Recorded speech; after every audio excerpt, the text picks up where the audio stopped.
પક્ષના ઉમેદવારોને પેટા ચૂંટણીનો જંગ જીતાડવા પ્રદેશ ભાજપ અધ્યક્ષ સી.આર. પાટીલ ઉતરશે પ્રચાર મેદાનમાં. સોમવારે સી.આર. પાટીલ વિસાવદર અને કડી બંને વિધાનસભા બેઠકની પેટા ચૂંટણીને લઈ પ્રચાર કરશે.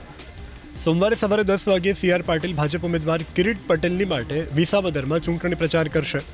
બપોરે 2:30 વાગ્યે વિસાવદરથી રવાના થઈ સી.આર. પાટીલ કડી પહોંચશે. કડીમાં ભાજપ ઉમેદવાર રાજેન્દ્ર ચાવડા માટે પ્રચાર કરશે.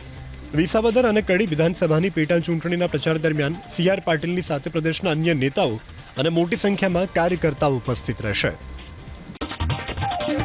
પક્ષના ઉમેદવારોને પેટા ચૂંટણીનો જંગ જીતાડવા પ્રદેશ ભાજપ અધ્યક્ષ સી.આર. પાટીલ ઉતરશે પ્રચાર મેદાનમાં. સોમવારે સી.આર. પાટીલ વિસાવદર અને કડી બંને વિધાનસભા બેઠકની પેટા ચૂંટણીને લઈ પ્રચાર કરશે. સોમવારે સવારે 10 વાગ્યે સી.આર. પાટીલ ભાજપ ઉમેદવાર કિરીટ પટેલની માટે વિસાવદરમાં ચૂંટણી પ્રચાર કરશે. બપોરે 2:30 વાગ્યે વિસાવદરથી રવાના થઈ સી.આર. પાટીલ કડી પહોંચશે. કડીમાં ભાજપ ઉમેદવાર રાજેન્દ્ર ચાવડા માટે પ્રચાર કરશે. વિસાવદર અને કડી વિધાનસભાની પેટા ચૂંટણીના પ્રચાર દરમિયાન સી.આર. પાટીલની સાથે પ્રદેશના અન્ય નેતાઓ અને મોટી સંખ્યામાં કાર્યકર્તાઓ ઉપસ્થિત રહેશે.